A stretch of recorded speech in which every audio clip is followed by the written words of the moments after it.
हमारे साथ जिले की मशहूर डॉक्टर निकिता सेन जी हैं। आप स्त्री रोग विशेषज्ञ हैं और जिले में लगभग 2 वर्षों से सेवाएँ दे रही हैं। क्या-क्या रोग आप देखती हैं और किस तरह से पेशेंटों को ट्रीट करती हैं?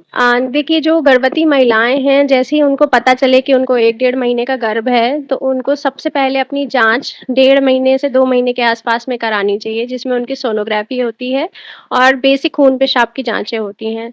इसमें ये इसलिए इम्पोर्टेंट है कि अगर उनके बॉडी में प्रेगनेंसी के टाइम पे या इसके पहले अगर कोई डेफ़िशिएंसी रही हो, तो वो डेफ़िशिएंसी लाइक हीमोग्लोबिन कम हो या कोई ब्लड ग्रुप नेगेटिव हो, जो कि आगे फर्दर प्रेगनेंसी को कॉम्प्लिकेट कर सकता है, तो वो चीज़ें पता चल जाएँ।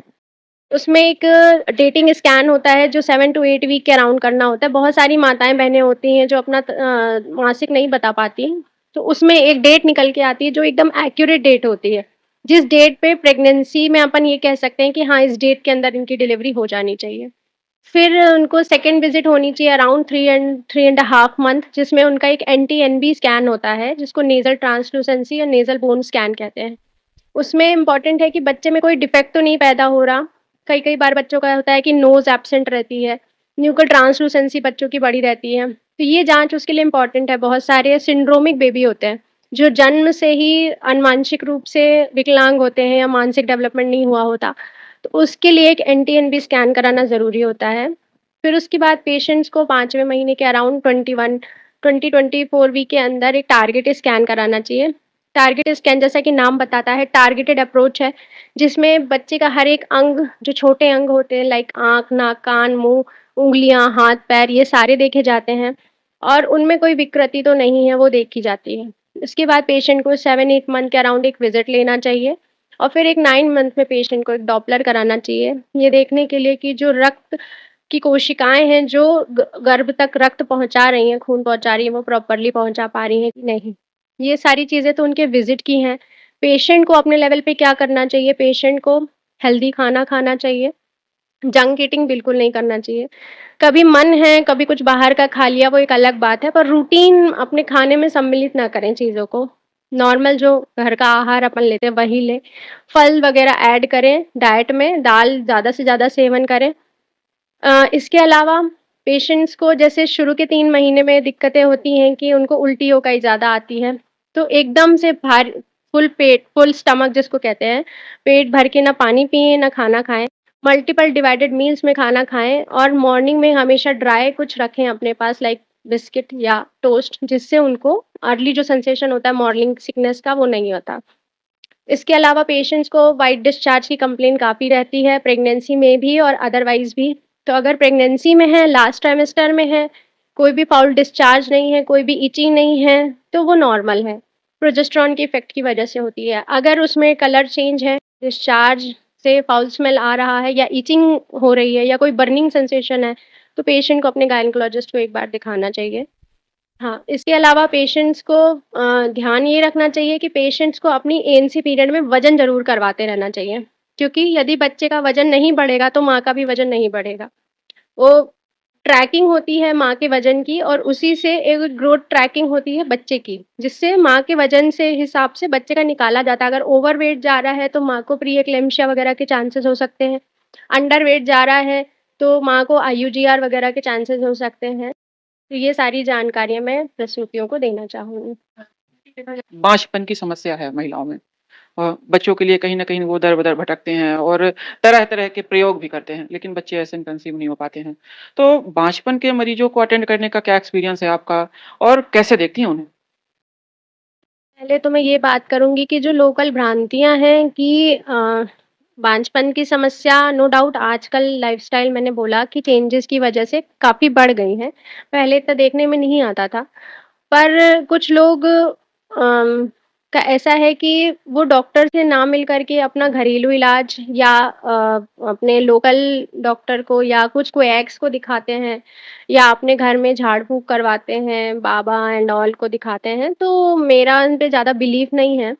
मैं ये कहना चाहूँगी कि अगर ऐसी है आपको कि आप 1 डेढ़ साल से पति के साथ रह रही हैं और आपकी शादी को ज़्यादा लंबा समय हो चुका है और एक भी बार आपने कंसीव नहीं किया है, तो आपको जल्द से जल्द डॉक्टर को संपर्क करना चाहिए, ठीक है? इसके पहले जानकारी जो मैंने दी उसमें आपको ओव्यूलेशन पीरियड ट्रैक करना बहुत ज़रूरी है कि आपके फर्टाइल पीरियड क्या हैं। देखिए फर्टाइल पीरियड में ही प्रेगनेंसी कंसेप्शन के चांसेस मैक्सिमम होते हैं। हर साइकिल में ये देखना ज़रूरी होता है कि आपके शुक्राणु बन रहे हैं कि नहीं और वो प्रॉपरली हेल्दी बन रहे हैं कि नहीं। एक अंडे बनना इम्पोर्टेंट है, दूसरा एंडोमेट्रियम हेल्दी है कि नहीं, जहाँ पे गर्भ को धारण होना है और उसको बढ़ना है, वो दोनों चीज़ें देखनी, परखनी ज़रूरी होती हैं, तभी फिर हम कह पाते हैं कि हाँ, स्पॉन्टेनियस कंसेप्शन हो जाएगा या कुछ इनको मेथड की ज़रूरत पड़ेगी इनके कंसेप्शन के लिए। हाँ, आजकल के पेशेंट्स को और क्या इन चीज़ों में सावधानियाँ रखनी चाहिए?